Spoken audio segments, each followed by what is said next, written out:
So, naimbag na aldaw tayo manan mga kaikit. For today's video, mga kaikit, ang lulutuin natin ay lomi or Mickey. Anything with that to mga kaikit kasi hindi ko naman sure kung ano talaga yung pangalan ng lulutuin ko. So, si mother ko lang naman ang nagsabi niyan, either lomi or Mickey mga kaikit. And very simple lang ang ating lulutuin. Pwede siyang pang merienda at pwede din siyang pang lunch mga kaikit, of course. So, let's start by sauteing. Yes, igisa natin ang ating bawang at sibuyas mga kaikit. And afterwards mga kaikit ay ilagay natin ang kikiam. Since wala tayong karne o ano pa man mga kaikit, doon tayo sa pinakamura mga kaikit. Of course, nilagyan natin siya ng beef cubes, pampana ng mga kaikit. Malaking tulong yung mga cubes na yun mga kaikit, lalo na sa pangpapalasa ng ating mga pagkain. Yes, mga kaikit. Afterwards, ay nilagyan natin siya ng tubig.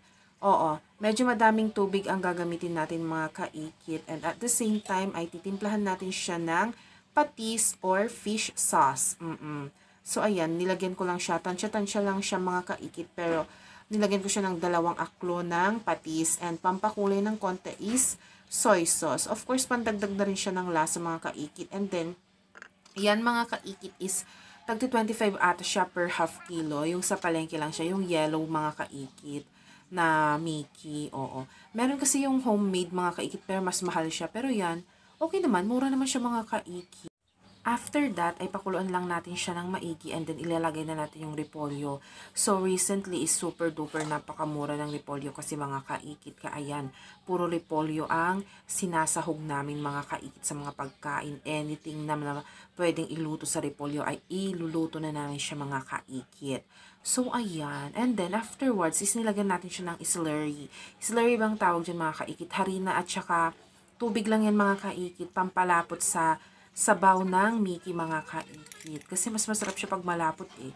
So, ayan, habang nilalagay mo yung slurry mga kaikit, ihalo mo siya ng ihalo mga kaikit para hindi magbuo-buo. And lastly, lagyan natin ng celery mga kaikit. Pandagdag aroma and pampalasa din siya mga kaikit. So, ayan na ang ating super duper sarap na lomi sa malamig at mahangin na hapon. May share ko lang kanya yung mga kaikit. Ehe!